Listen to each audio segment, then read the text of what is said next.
छोट्या पडद्यावरील विविध मालिका आणि नाटकांमधून भूमिका साकारणारा आणि प्रेक्षकांच्या ओळखीचा चेहरा असलेला अभिनेता तुषार घाडीगावकर यांना आत्महत्या केल्याची धक्कादायक माहिती समोर आलेली आहे।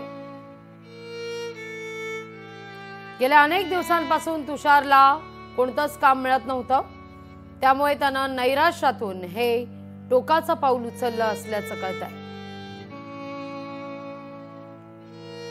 मुंबईतल्या भांडूपमध्ये तुषार वास्तव्यास होता।